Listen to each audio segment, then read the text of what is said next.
नमस्कार, city channel में आपका स्वागत है। सिटी रिपोर्ट के साथ मैं हूं राकेश शर्मा। हिमाचल प्रदेश के विश्वविख्यात शक्ति पीठों में इन दिनों जहां श्रावण अष्टमी मेलों की धूम देखने को मिल रही है, तो वहीं इन शक्ति पीठों पर सफेद चांदी का काला कारोबार भी बेरोक टोक चल रहा है। जी हां, नकली चांदी के इस कारोबार के चलते लाखों श्रद्धालुओं की श्रद्धा से खिलवाड़ किया जा रहा है।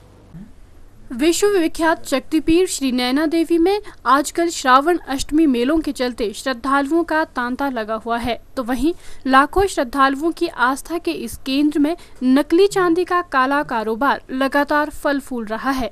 श्रद्धालुओं की शिकायत के बाद जब मंदिर अधिकारी मदन लाल शर्मा ने पंजाब के सुनार बुलाकर चांदी के छत्रों नेत्रों की जांच करवाई, तो गिनती कक्ष में बैठे सभी कर्मचारी और अधिकारी हैरान रह गए। जिन छत्रों को वो चांदी के समझकर खजाने में रख रहे हैं, उनमें से आधे से ज्यादा चांदी के छत्र गिल्ट के हैं। गिल्ट के ऊपर पॉलिश करके दुकानदार श्रद्धालुओं को लूट रहे हैं और गिल्ट को चांदी के रूप में बेचा जा रहा है। आपको बता दें कि श्री नैना देवी मंदिर में श्रद्धालु अपनी आंखों की सलामती के लिए चांदी के नेत्र व छत्र चढ़ाते हैं और मां का आशीर्वाद लेते हैं। इससे पहले भी इस तरह का मामला ज्वालामुखी मंदिर में सामने आ चुका है। चांदी चढ़ी थी अंदर न्यासी में, उसको चेक करने के लिए हमने बसी थाना से एक सुनार का काम करने वाले को बुलाया था।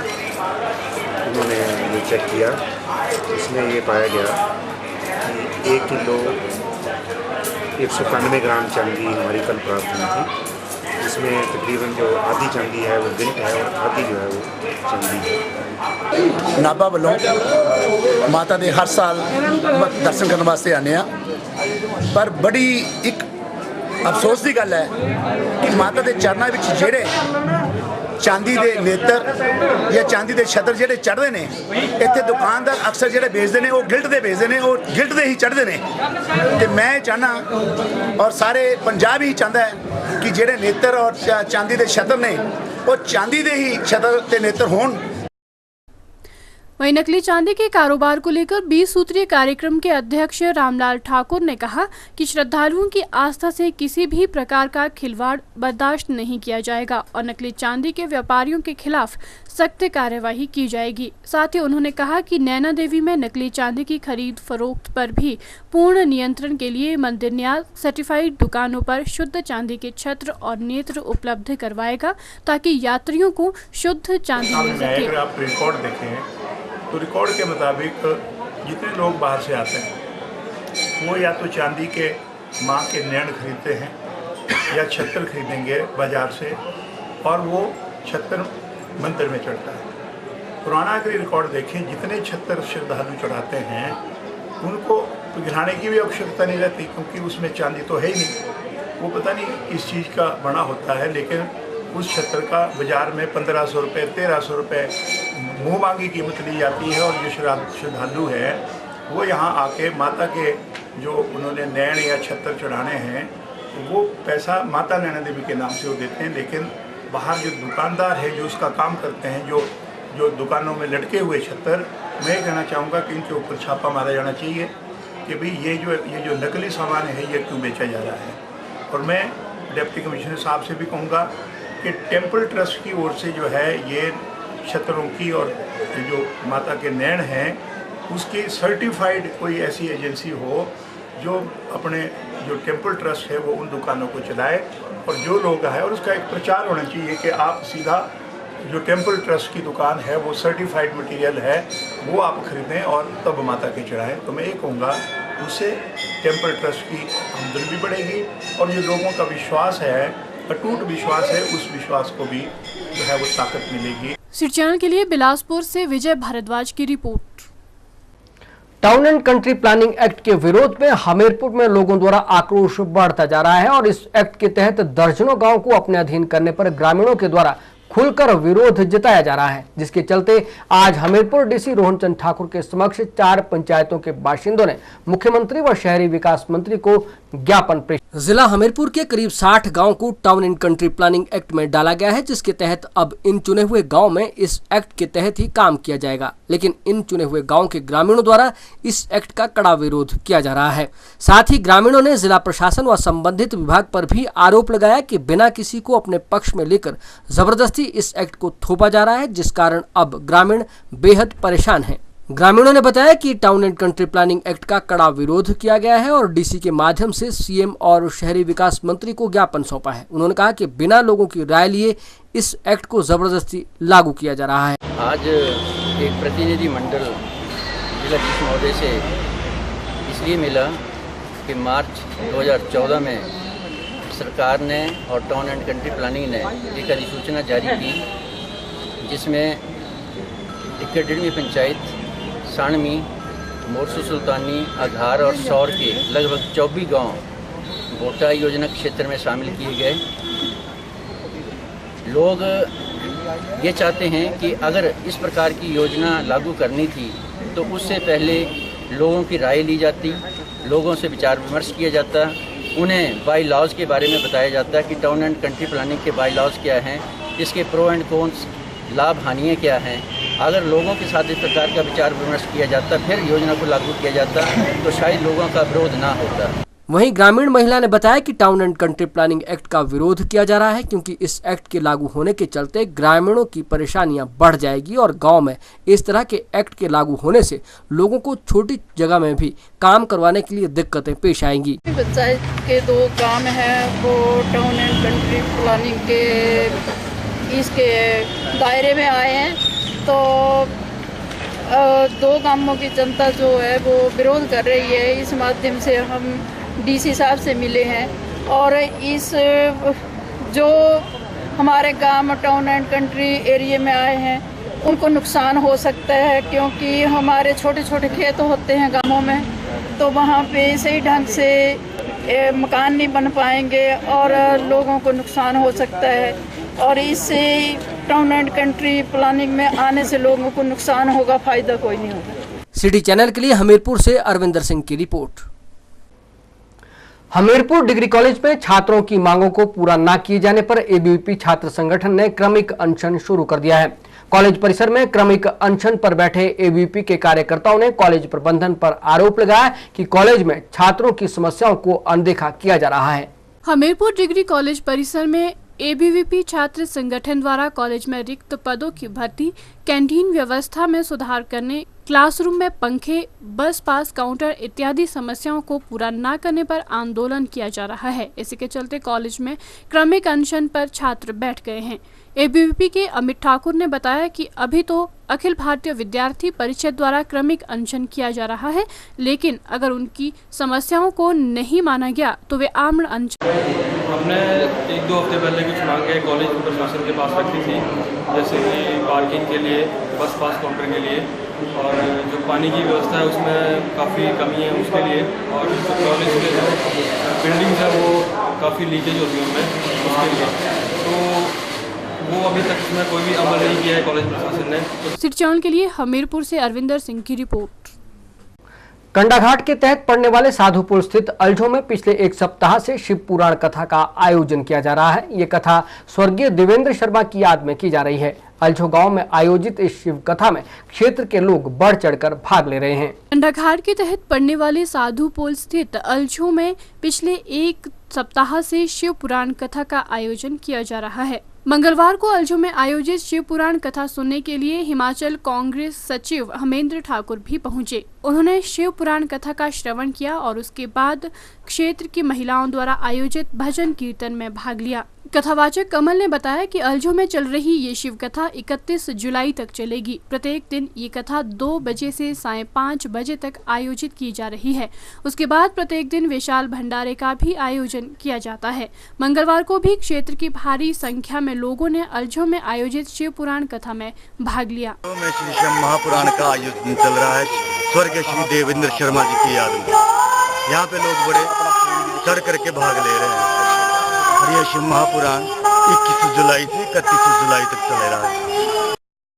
हिमाचल प्रदेश कांग्रेस सचिव हमेंद्र ठाकुर ने बताया कि अल्झो में चल रही शिव पुराण कथा में आसपास की 8 पंचायतों के लोग बढ़ चढ़कर भाग ले रहे हैं। इस मंदिर के प्रति क्षेत्र के लोगों की काफी आस्था है। पिछले 6-7 दिनों से यहाँ शिव पुराण की कथा हो रही है, जिसमें आसपास की पंचायत 8-10 पंचायतों के लोग भाग ले रहे हैं और लोगों की इस मंदिर में बड़ी आस्था है। यहाँ मतलब शिव परिवार और दूसरी कई मूर्तियां, हनुमान जी की मूर्तियां हैं और जो आसपास के ग्रामीण क्षेत्र के लोग हैं इसमें बड़ी आस्था रखते हैं। सिरचौन के लिए कंडाघाट से ललित वर्मा के साथ सोम मेहता की रिपोर्ट। रोहडू के विधायक मोहनलाल ब्राक्टा ने रोहडू के सर्किट हाउस में आयोजित पत्रकार वार्ता में कहा कि सेब सीजन को लेकर बागवानों को किसी प्रकार की दिक्कत पेश नहीं आने दी जाएगी। रोहडू शिमला मुख्य मार्ग को सेब सीजन के दौरान आवाजाही के लिए ठीक रखा जाएगा। उन्होंने कहा कि मुख्य सड़क में गड्ढों को भरा जा रहा है और बारिश में किसी प्रकार की दिक्कत बागवानों को नहीं आने दी जाएगी। रोहडू विधानसभा क्षेत्र के विधायक मोहनलाल ब्राक्टा ने रोहडू के सर्किट हाउस में मंगलवार को पत्रकार वार्ता के दौरान कहा कि सेब सीजन को लेकर बागवानों को किसी प्रकार की दिक्कत पेश नहीं आने दी जाएगी। ब्राक्टा ने कहा कि C&C कंपनी को रोहडू मार्ग चौड़ा करने व जल्दी पक्का करने के पिछले कल निर्देश जारी किए गए हैं। C&C कंपनी को ये भी निर्देश जारी किए गए हैं कि वे सेब सीजन के दौरान सड़क को वाहनों के आने जाने के लायक रखे ताकि वाहनों को कोई दिक्कत पेश न आए। हमारा जो सेब सीज़न है पीक पर है, शुरू होने वाला है और मैंने पिछले कल ही रोहडू के सभी अधिकारी गणों के साथ इस बारे मीटिंग रखी थी और मैंने उनको हिदायत दी है एडमिनिस्ट्रेशन को, खासकर PW विभाग को, कि जो हमारा सेब सीज़न है इसमें जो हमारे मेन रोड के अलावा जो भी हमारे लिंक रोड है सारे ठीक होने चाहिए, तंदुरुस्त होने चाहिए, किसी भी बागवान को हमारे परेशानी नहीं होनी चाहिए। सभी के सेब जो है मंडी तक पहुंच जाने चाहिए। ठियोग खड़ा पत्थर जो रोहडू जिसमें आजकल C&C कंपनी जो काम कर रही है उसमें भी कल जो वहाँ के एक्सिन साहब है स्टेट रोड के जो भी थे वो भी कल की मीटिंग में हाजिर थे। उनसे मैंने इस बारे में जायज़ा लिया कि जो कार्य है वो हमारा धीमी गति क्यों लग रहा है, तो उनके अनुसार हमारा जो इस रोड का जो काम है वो जल्दी से जल्दी इसकी गति पकड़ेगी। का जनरल वर्क है उसका कार्य तो गति पकड़ेगा। इसके अलावा मैंने उनको ये भी हिदायत किया है कि सेब सीजन के दौरान आप इसको मेंटेन प्रॉपर करेंगे। सिरचौन के लिए रोहडू से रविंदर ठाकुर की रिपोर्ट। स्वास्थ्य एवं परिवार कल्याण मंत्री ठाकुर कौल सिंह ने सामुदायिक स्वास्थ्य कोटखाई व सिविल अस्पताल जुब्बल का निरीक्षण किया और जन समस्याओं की सुनवाई भी की। इस मौके पर स्वास्थ्य मंत्री ने कहा कि नागरिक अस्पताल केंद्र जुब्बल में जल्द ही और चिकित्सक तैनात किए जाएंगे और उपकरणों की कमी को भी दूर किया जाएगा। उन्होंने कहा कि गत 1 वर्ष के दौरान प्रदेश में 3 नए मेडिकल कॉलेज खोलने की स्वीकृति प्रदान की गई है। साथ ही 45 करोड़ रुपए की लागत से 2 कैंसर अस्पताल तथा 3 मातृ शिशु अस्पताल बनाए जा रहे हैं। स्वास्थ्य एवं राजस्व मंत्री कौल सिंह ठाकुर ने सामुदायिक स्वास्थ्य कोटखाई व सिविल अस्पताल जुब्बल का निरीक्षण किया। इस मौके पर उन्होंने कहा कि गत 1 वर्ष के कार्यकाल के दौरान प्रदेश में 3 नए मेडिकल कॉलेज खोलने की स्वीकृति प्रदान की गई है। साथ ही 45 करोड़ की लागत से 2 कैंसर अस्पताल और 3 मातृ शिशु अस्पताल बनाए जा रहे हैं। सिविल अस्पताल जुब्बल का निरीक्षण करने के पश्चात उन्होंने कहा कि शीघ्र ही इस अस्पताल को कार्यालय वाहन और जनरेटर उपलब्ध करवाया जाएगा और यहां दंत चिकित्सक भी तैनात किए जाएंगे। उन्होंने कहा कि प्रदेश सरकार लोगों को 3841 स्वास्थ्य संस्थानों के माध्यम से घर द्वार पर बेहतर एवं विशेषज्ञ स्वास्थ्य सेवाएं सुनिश्चित करवा रही है। हिमाचल में स्वास्थ्य सेवाओं का ग्रामीणीकरण करने का मैंने फैसला लिया है, क्योंकि हिमाचल प्रदेश में 90% आबादी ग्रामीण क्षेत्रों में रहती है, 10% शहरों में रहती है।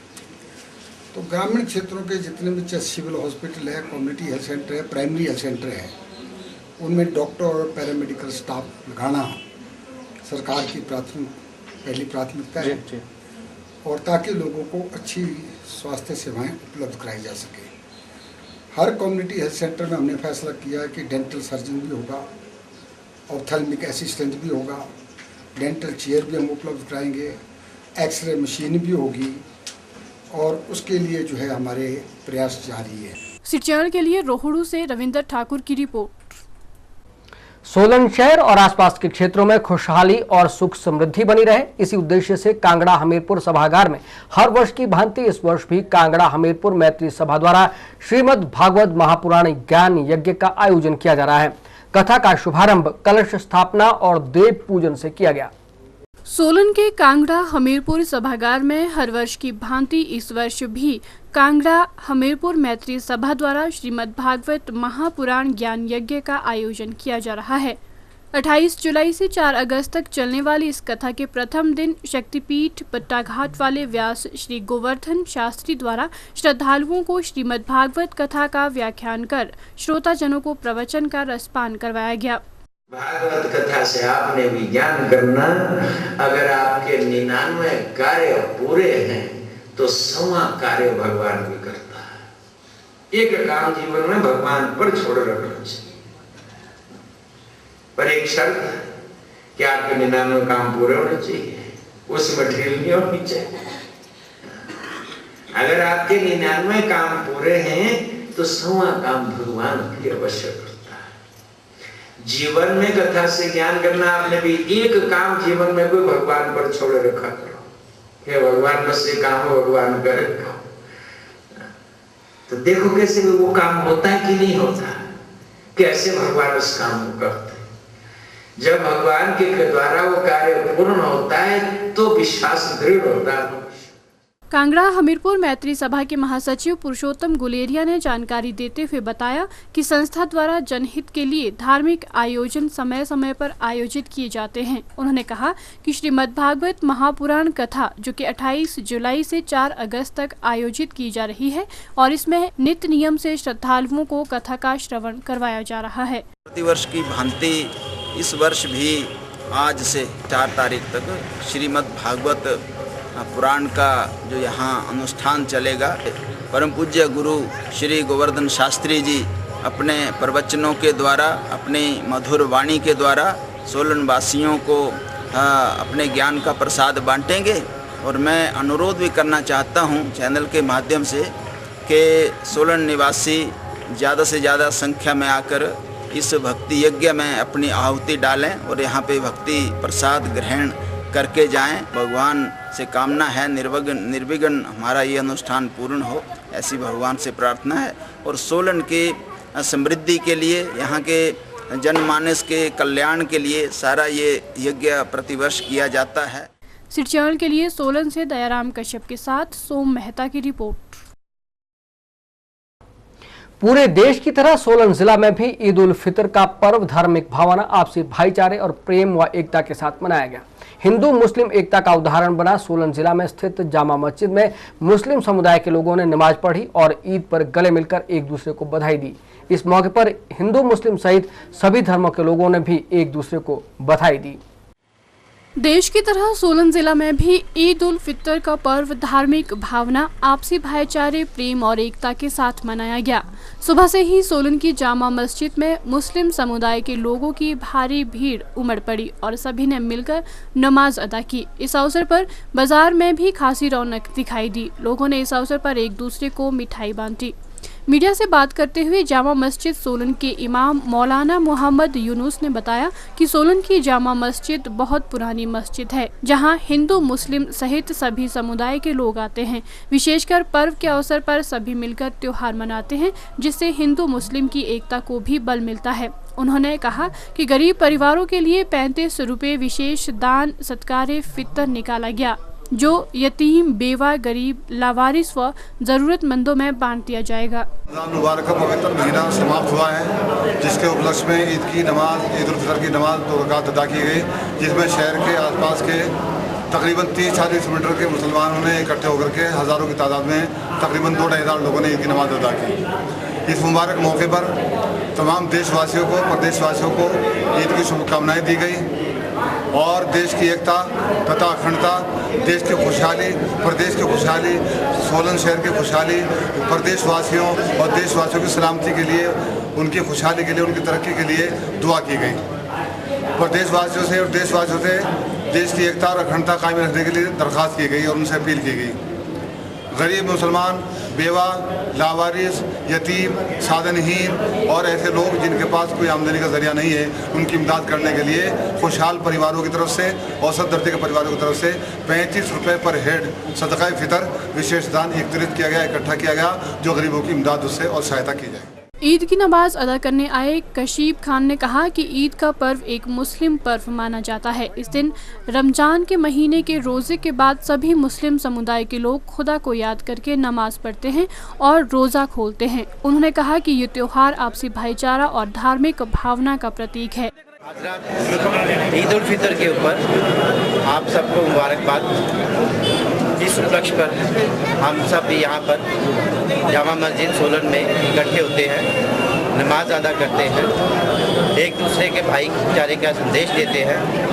हम अपने सोलन वासियों को भी इसके ऊपर सब उपलक्ष्य पर सबको शुभकामनाएं देते हैं। सिटी चैनल के लिए सोलन से दयाराम कश्यप के साथ सोम मेहता की रिपोर्ट।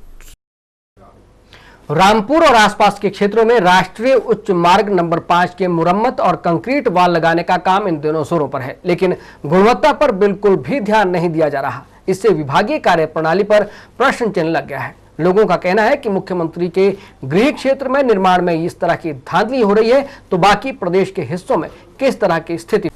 राष्ट्रीय उच्च मार्ग में झाकड़ी के समीप बरौनी में कंक्रीट वॉल लगाई जा रही है, लेकिन सीमेंट, रेत व रूढ़ी को मिलाने के लिए कीचड़ का प्रयोग किया जा रहा है। इतना ही नहीं, बजरी भी तय साइज की नहीं है। इस दौरान श्रम कानूनों का भी उल्लंघन किया जा रहा है। कानून के अनुसार मजदूरों के बच्चों को रखने की व्यवस्था नहीं है।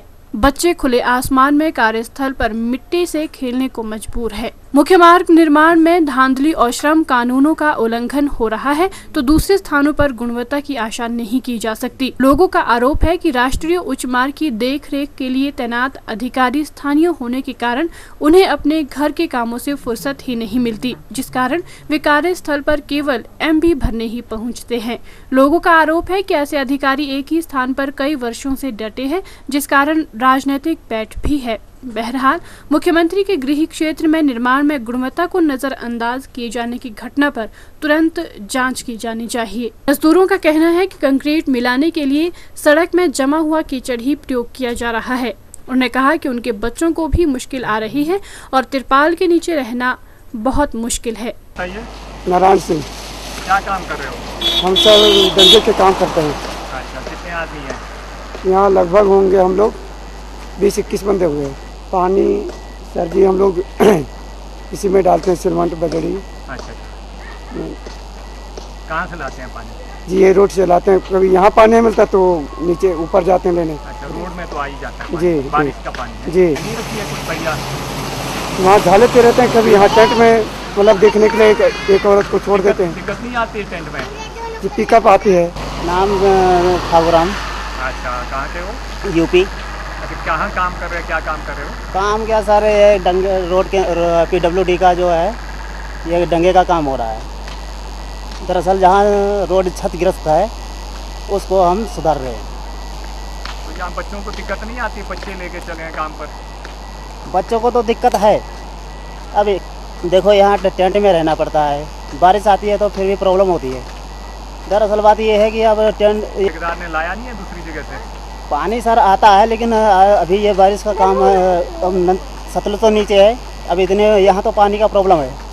अब जो बारिश होती है यहाँ पानी आने, वो क्षतिग्रस्त है रोड, तो रोड से असल में पानी आ नहीं सकता, गाड़ियाँ बंद हैं, रोड जाम है, तो इसलिए पानी हमें बारिश का पानी से इस्तेमाल करना पड़ता है। सीटू मजदूर संगठन के कानूनी सलाहकार बिहारी सेवगी ने बताया कि राष्ट्रीय उच्च मार्ग के कार्यों में श्रम कानूनों की धज्जियां उड़ाई जा रही है। मुख्य मार्ग पर अधिकारी चलते हैं और उन्हें ये अनियमितताएं दिखाई नहीं देती। इसकी तुरंत जांच होनी चाहिए। हाईवे 22 का जो काम चला है सड़क में डंगे लगाने का, एक तो जो उसका क्वालिटी वर्क है वो एज पर नॉर्म नहीं हो रहा है। हमने देखा है खुद भी, जब हम जाते जाते ऐसे रास्ते में जो पानी का होता है वो गाद वाला पानी, मिट्टी वाला पानी के लिए कंक्रीट उसमें मिलाते हैं, जिसकी उसकी स्ट्रेंथ प्रॉपर नहीं होती है। दूसरा जो चाइल्ड लेबर भी देखिए, जो 14 साल से नीचे कम उम्र के जो मजदूर है वहाँ पर वो लगाएं। श्रम विभाग और डिपार्टमेंट को चाहिए, नेशनल हाईवे डिपार्टमेंट को, कि भी वो इस पर एक्शन ले और एकदम से रोकें और जो मज़दूर वहाँ पर काम कर रहा है उनके छोटे छोटे बच्चे हैं, उनके लिए देखभाल के लिए क्रेडल है वहाँ पर बढ़ाया उनका, ना कोई उनके लुक आफ्टर के लिए कोई वहाँ पर मजदूर रखा है। गुठलीदार फल उत्पादक संघ के राष्ट्रीय अध्यक्ष डॉक्टर R.S. मिन्हास ने बताया कि निर्माण में मुख्य मार्ग में ही गुणवत्ता को नजरअंदाज करना दुर्भाग्यपूर्ण है, इसकी तुरंत जांच होनी चाहिए। ये जो NH पे यहाँ कंस्ट्रक्शन हो रहा है, ये इसमें जो सामग्री यूज़ की जा रही है ये कोई ख़ास अच्छी नहीं है और मुझे लगता है कि पानी जो है इससे सड़क का पानी जो है वो गंदा कीचड़ वाला, उसको उठा करके ये लोग उसमें मिक्सचर में यूज़ कर रहे हैं। ये विभाग को इसके ऊपर तुरंत एक्शन लेना चाहिए। इससे जो है क्वालिटी रोड की जो ख़राब होगी, डंगे ख़राब होंगे, कल को गिरेंगे तो उससे आम जनता को जो है बहुत परेशानी होगी। ये कोई अच्छी चीज़ नहीं है। दूसरे यहाँ जो इनका ठेकेदार है उसने वो बच्चे जो हैं छोटे छोटे जो 7-8 साल के हैं वो काम में लगाए हुए हैं, ये भी कोई अच्छी चीज़ नहीं है। और सिरचौल के लिए रामपुर से विशेष नेगी की रिपोर्ट। राजधानी शिमला के अस्पतालों में इन दिनों रक्त की कमी चल रही है, जिसकी वजह से मरीजों और उनके तीमारदारों को भारी परेशानियों का सामना करना पड़ रहा है। रक्त की इसी कमी को पूरा करने के उद्देश्य से और ईद के शुभ अवसर पर ऑलमाइटी ब्लेसिंग संस्था ने शिमला के रिज मैदान पर रक्तदान शिविर का आयोजन किया, जिसमें लोगों ने बढ़ चढ़कर भाग लिया।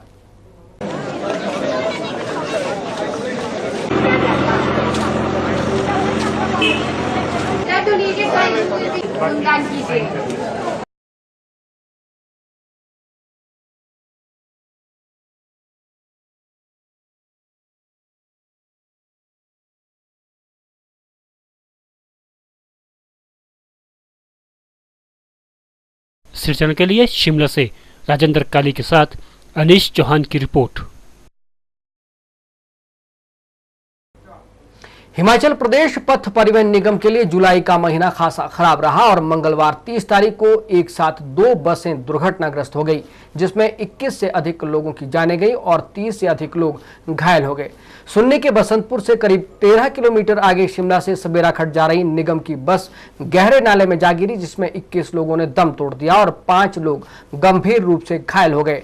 घायलों को IGMC अस्पताल शिमला और सुन्नी अस्पताल ले जाया गया। हिमाचल प्रदेश पथ परिवहन निगम की बसों के दुर्घटनाग्रस्त होने का सिलसिला थमने का नाम नहीं ले रहा। आज 30 जुलाई का दिन HRTC के लिए काले दिन की तरह रहा।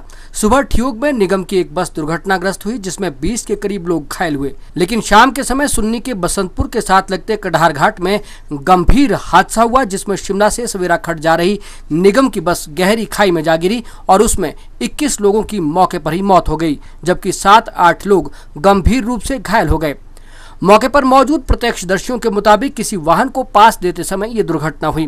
फोन पर बात करते हुए घटना स्थल पर मौजूद तिलक ठाकुर ने हादसे की जानकारी दी। तिलक जी, आप ये बताएं कि ये जो आज बस दुर्घटना हुई है किस जगह पे हुई है और क्या है पूरा मामला, कितने लोग इसमें, कैजुअलिटी कितनी है और कितने लोग घायल हुए? ये कढ़ार से थोड़ा पीछे है, जेड से आगे एक जगह, उसके बीच में गिरी है बस। तो इसमें से कोई 25-30 लोग थे, तो उनमें से 3-4 लोग जो थोड़े अभी ठीक है, जो उनको हॉस्पिटल IGMC ले गए थे, बाकी लोग तो डेड हो गए थे उसी टाइम। उसमें थोड़े बच्चे भी थे, 5-7 उसमें बच्चे भी थे, कुछ लेडीज थे, कुछ लोग बड़े लोग भी थे। ये जो बस थी वो कहाँ से कहाँ जा रही थी और इसमें दुर्घटना का क्या कारण लग रहा है आपको, क्या कैसे हुआ ये हादसा? ये शिमला से सबेराखट जा रही थी बस जी। दुर्घटना का अभी एक्चुअली पता नहीं चला है कि किस तरह का एक्चुअल रीजन क्या है। पर ड्राइवर तो भी ठीक है, उसको हॉस्पिटल ले गए, तो ड्राइवर से पूछ के पता लग सकता है कि एक्चुअल रीजन क्या था। कुछ लोग तो ये बोले कि सामने से गाड़ी आ रही थी, वो सीधे ही अचानक आ गई आगे से, तो इसमें वो जैसे गाड़ी साइड में थी वो चली गई। तो एक्चुअल तो वही बता सकते हैं कि क्या हुआ। ये लोग कितने लोगों के मरने की आशंका है इसमें? तो सर 20-22 तो जो हमें पता चला है कि 20-22 तो मर चुके हैं, बाकी 4-5 लोगों को हॉस्पिटल ले गए हैं, तो वो लोग बहुत सीरियस है। वहीं 3 घायलों को IGMC अस्पताल शिमला पहुंचाया गया, जिनकी हालत काफी नाजुक बनी हुई है। IGMC अस्पताल के मुख्य चिकित्सा अधीक्षक डॉक्टर रमेश चंद ने बताया कि घायलों का उपचार चल रहा है। सूचना में 5 बजे के करीब मिली थी और सूचना के बाद हमारे पास अभी तक लगभग 3 मरीज हमारे पास पहुंचे हैं, जिसमें ड्राइवर भी शामिल है। और तीनों की हालत काफ़ी गंभीर है। 2 मरीज ऐसा सुना है कि रास्ते में हैं और पहुंचने वाले हैं। आज के दिन में शिमला के आसपास 2 एक्सीडेंट हुए हैं। सुबह के एक्सीडेंट में 20 मामले हमारे पास आए थे, सब के सब सुरक्षित हैं। लेकिन शाम के वक्त जो एक्सीडेंट हुआ है बसंतपुर के पास, उसमें 21-22 के करीब कैजुअल्टीज़ हुई हैं और जिसमें से ये सूचना आई थी कि 7-8 लोग यहाँ पर भेजे जाएंगे। अभी तक हमारे पास 3 लोग पहुँचे हैं। हमारा पूरे डॉक्टर्स, आज छुट्टी थी ईद की, तो सबको हमने समय पे बुला लिया था और हर स्पेशलिटी में हमने सूचित कर दिया था। और जितने भी मरीज आए हैं उनके सबके एक्सरे, CT स्कैन और जितने भी इलाज है वो सरकार की तरफ से बिल्कुल फ्री दिया जा रहा है।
सिटी चैनल के लिए शिमला से विक्रम कुमार के साथ राकेश शर्मा की रिपोर्ट।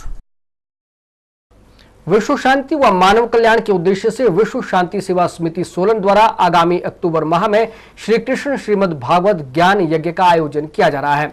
जिला के ऐतिहासिक ठोडो मैदान में अंतर्राष्ट्रीय ख्याति प्राप्त परम पूज्य शांति दूत और कथा व्यास पंडित देवकीनंद ठाकुर महाराज जी द्वारा भगवान श्री कृष्ण की लीलाओं का रसपान श्रोताओं को 8 अक्टूबर से लेकर 14 अक्टूबर तक करवाया जाएगा। सोलन में समिति के पदाधिकारियों के साथ आयोजित की गई बैठक की अध्यक्षता परम पूज्य शांति दूत पंडित देवकीनंद ठाकुर महाराज के बड़े भाई पंडित श्याम सुंदर ने की। बैठक के उपरांत मीडिया को जानकारी देते हुए पंडित श्याम सुंदर ने कहा कि अक्टूबर माह में आयोजित होने वाले श्रीमद् भागवत ज्ञान यज्ञ के स्थल व अन्य व्यवस्थाओं की समीक्षा की गई। उन्होंने कहा कि हिमाचल में पहले 2 बार कार्यक्रम हो चुके हैं और सोलन में महाराज जी का 3रा भागवत कथा का कार्यक्रम रखा गया है। उन्होंने कहा कि विश्व शांति और मानव कल्याण के उद्देश्य से ही इस कार्यक्रम का आयोजन किया जा रहा है। यहाँ से अभी वृंदावन से आया कल, यहाँ की समिति से जो ये डेट लेने गए थे हमारे पास वृंदावन में, क्योंकि महाराज श्री शायद हिमाचल में 3री बार यहाँ पर पहुँच रहे हैं। सोलन जो है मुझे बहुत अच्छा शहर लगा और यहाँ का वातावरण भी बहुत सुंदर है। और मुझे लगता है ये जो कार्यक्रम जो होगा, ये कार्यक्रम की जो डेट है हमारी 8 से 14 अक्टूबर की रखी गई है। शांति दूत परम पूज्य पंडित श्री देवकीनंदन ठाकुर जी महाराज, जिसको चैनल के माध्यम से सभी लोग जानते हैं, वो महाराज जी आपके सोलन में पधारे और यहाँ के आयोजकों ने इतनी मेहनत की है कि शायद ये मेहनत उनकी सक्सेसफुल जाए। और हम भी ये चाहेंगे जितने भी सोलन में जो भी भक्त मुझे श्रवण कर रहे हैं, ये कार्यक्रम आप सबका है, इन किसी का एक पर्सन का नहीं है। ये कार्यक्रम सभी सोलन वासियों का है और इसमें सब बढ़ चढ़ करके हिस्सा लें। सिटी चैनल के लिए सोलन से दयाराम कश्यप के साथ सोम मेहता की रिपोर्ट। पवित्र रमजान महीने के रोजे संपन्न होने के बाद आज प्रदेश भर में ईद उल फितर का त्योहार हर्षोल्लास के साथ मनाया गया। मुस्लिम समुदाय के लोगों ने एक दूसरे को ईद की मुबारकबाद दी और मिठाइयां बांटकर खुशी जाहिर की। ईद उल फितर के मौके पर मुस्लिम समुदाय के लोगों ने राजधानी शिमला में भी सभी मस्जिदों में नमाज अदा की और एक दूसरे को ईद की मुबारकबाद दी। ईदगाह के खतीब मौलाना मुमताज अहमद कासमी ने ईद की जानकारी दी और सभी से आपसी भाईचारे और प्रेम भाव से रहने का आह्वान किया। इसका ये रमज़ान के महीना, इससे पहला जो महीना गुजरा है चांद के हिसाब से, उसमें मुसलमान रोज़ा रखते हैं।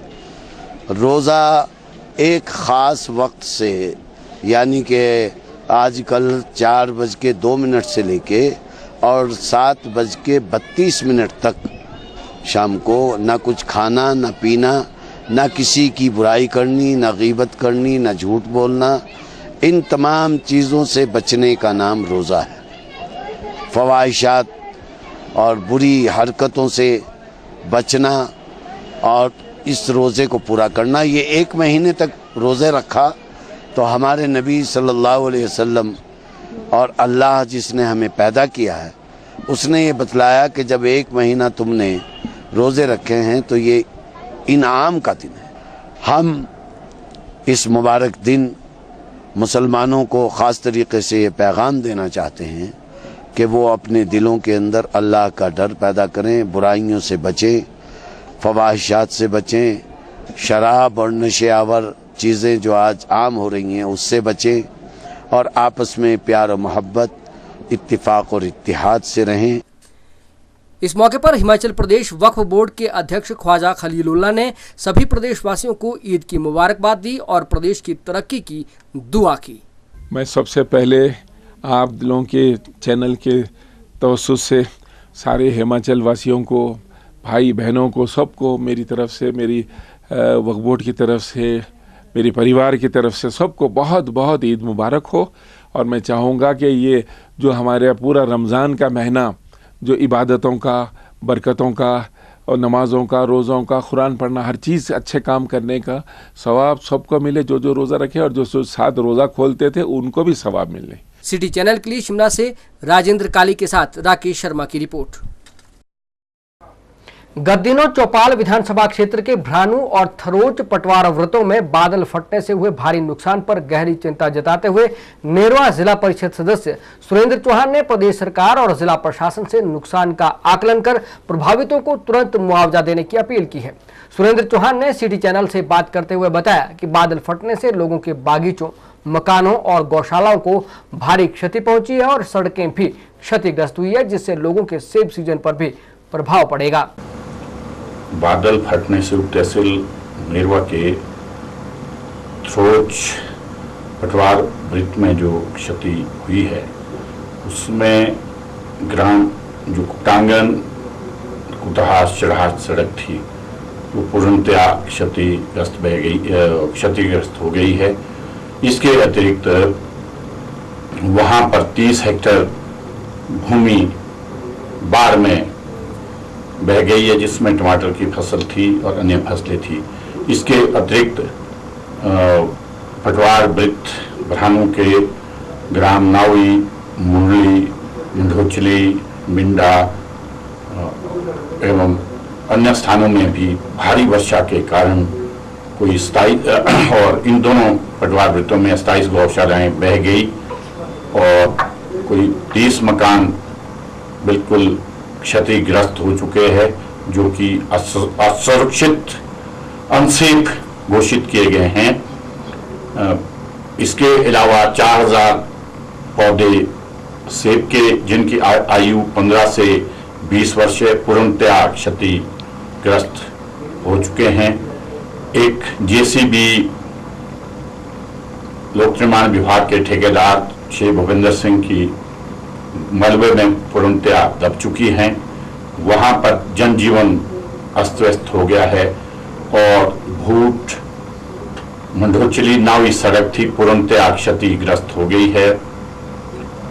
इसमें मेरा हिमाचल प्रदेश सरकार से नम्र निवेदन है कि पीड़ितों को सहायता प्रदान की जाए एवं जो सेब का सीजन सिर पर है, हजारों पेटियां सेब की सड़ रही हैं। वहां पर जो सड़क है, विशेष करके ये सेब बाहुल क्षेत्र है, जो भूट मंढोचली नावी सड़क की मरम्मत की जाए। सिटी चैनल के लिए शिमला से विक्रम कुमार के साथ राकेश शर्मा की रिपोर्ट।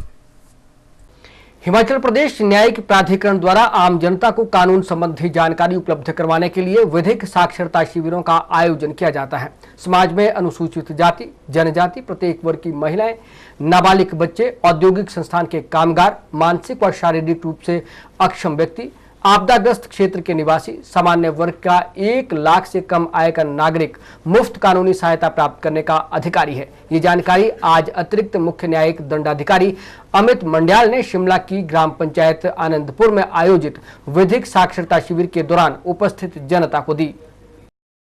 आनंदपुर में आयोजित निशुल्क कानूनी सहायता शिविर के दौरान अतिरिक्त मुख्य न्यायिक दंडाधिकारी अमित मंड्याल ने बताया कि मुफ्त कानूनी सहायता के लिए पात्र नागरिक को सादे कागज पर अपना आवेदन संबंधित प्रमाण पत्रों की फोटो प्रतियों के साथ जिला न्यायालय में प्रस्तुत करना होता है। जिला न्यायालय द्वारा ऐसे पात्र व्यक्तियों के लिए न केवल मुफ्त अधिवक्ता उपलब्ध करवाया जाएगा, बल्कि उसे अदालत में अपना केस दर्ज करवाने के लिए जिला विधिक न्यायिक प्राधिकरण द्वारा निर्धारित वित्तीय सहायता भी उपलब्ध करवाई जाती है।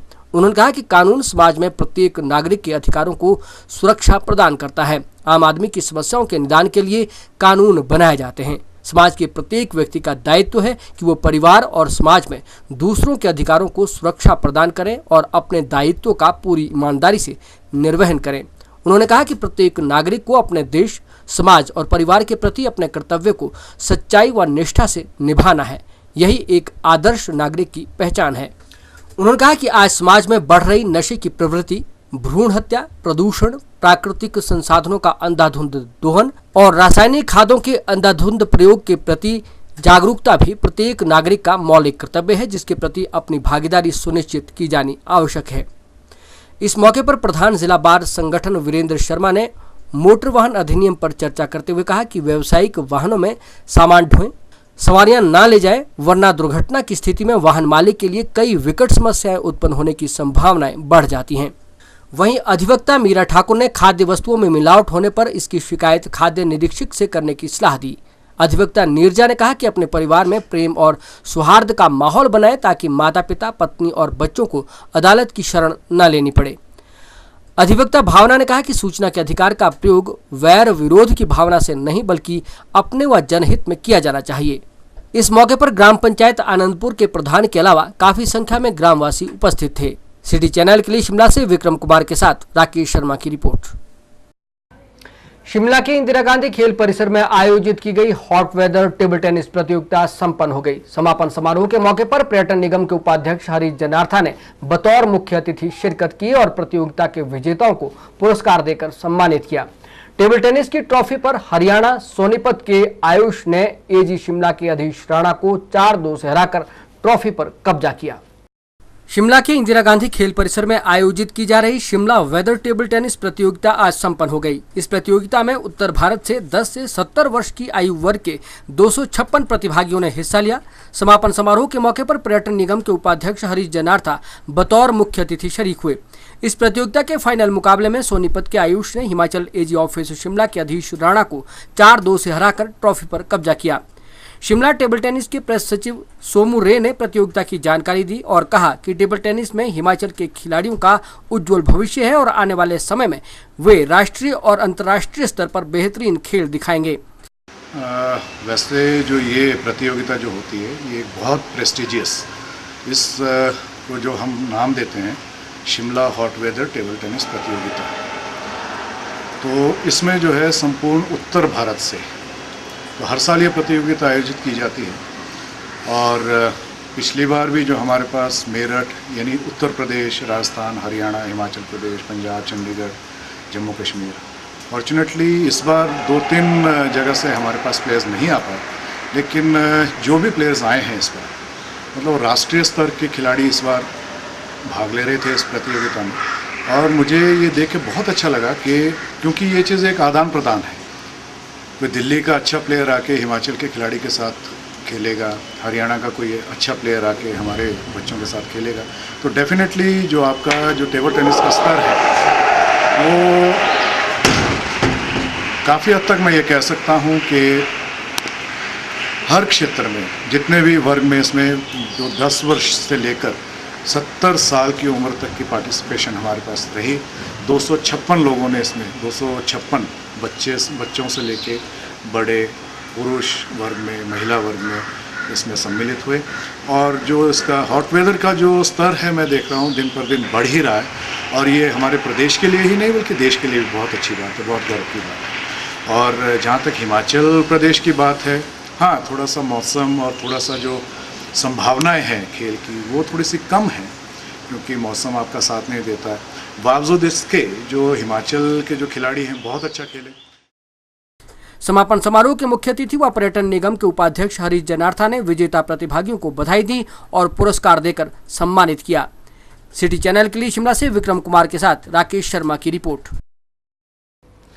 सरकारी कर्मचारियों के सेवा विस्तार को लेकर तय किया जा रहा प्रदेश सरकार का नया फॉर्मूला कर्मचारियों को रास नहीं आ रहा और सरकार से इस पर तुरंत पुनर्विचार करने की अपील की है। हिमाचल प्रदेश कर्मचारी परिसंघ ने इस नए फॉर्मूले को कर्मचारी विरोधी करार दिया है और साथ ही चेतावनी भी दी है कि यदि सरकार ने अपना फैसला वापस नहीं लिया तो न्यायालय का रास्ता अपनाया जाएगा। हिमाचल प्रदेश कर्मचारी परिसंघ ने प्रदेश सरकार के सेवा विस्तार संबंधी तय किए गए नए फार्मूले का कड़ा विरोध किया है और इसे विसंगति पैदा करने वाला विरोधाभासी निर्णय बताकर इस पर पुनर्विचार करने की अपील की है। परिसंघ के प्रदेशाध्यक्ष विनोद कुमार ने शिमला में पत्रकार वार्ता के दौरान कर्मचारियों को सेवा विस्तार देने के इस फार्मूले की खामियां बताई और कहा कि इससे कार्यालयों का माहौल खराब हो रहा है। उन्होंने कहा कि यदि सरकार इस मामले में पुनर्विचार नहीं करता है तो परिसंघ मजबूरन न्यायालय का दरवाजा खटखटाएगा। हिमाचल प्रदेश कर्मचारी परिसंघ ने सेवा विस्तार को लेकर, क्योंकि 58 वर्ष की आयु पूर्ण होने के बाद कर्मचारी सेवानिवृत्त माना जाता है और उसके बाद जो सरकार ने सेवा विस्तार देने का जो फार्मूला तय किया है, ये चित्त सेवा विस्तार है, ये फंडामेंटल रूल सारे सर्विस रूल की वायलेशन है। और क्योंकि इस वायलेशन से ऐसा हो रहा है कि जो हमारी सरकारी कार्य संस्कृति की जो कार्य व्यवस्था है, जो वैधानिक प्रक्रियाएं हैं, वो वायलेट बड़े पैमाने पर हो रही है। दफ्तरों के अंदर माहौल खराब हो गया है। अनुबंध कर्मचारियों का कैडर खड़ा कर दिया सरकार ने, रेगुलर एम्प्लॉयज का कैडर है, अब रिटायर का कैडर खड़ा कर दिया। तो ये बहुत बड़ी जो विसंगति सरकार ने खड़ी की है, इस पर हिमाचल प्रदेश कर्मचारी परिसंघ ने एक मेमोरेंडम चीफ सेक्रेटरी को दिया है और उसी की कॉपी हमने माननीय राज्यपाल को भी की है कि आप हिमाचल सरकार को कहिए कि जो भी सरकार फैसला ले, जो भी नीति तय करे, उसके पैरामीटर तय हो, उसके रूल रेगुलेशन तय हो। आप ऐसा ना करें जिसके कारण और कर्मचारियों का अहित होता हो। विनोद कुमार ने बताया कि सरकार का ये नया फार्मूला सर्विस रूल की सरेआम अवहेलना है और इससे कर्मचारियों में तरह तरह की भ्रांतियां फैल रही हैं। उन्होंने कहा कि परिसंघ ने इस मामले में मुख्य सचिव को 13 सूत्रीय ज्ञापन दिया है और राज्यपाल को भी ज्ञापन भेजकर सरकार से इस मामले में आगामी कार्रवाई की मांग की है। सिटी चैनल के लिए शिमला से राजेंद्र काली के साथ राकेश शर्मा की रिपोर्ट। सिटी रिपोर्ट के आज के इस अंक में फिलहाल इतना ही। प्रदेश भर की ताजा तरीन जानकारी के लिए आप देखते रहिए सिटी चैनल। नमस्कार।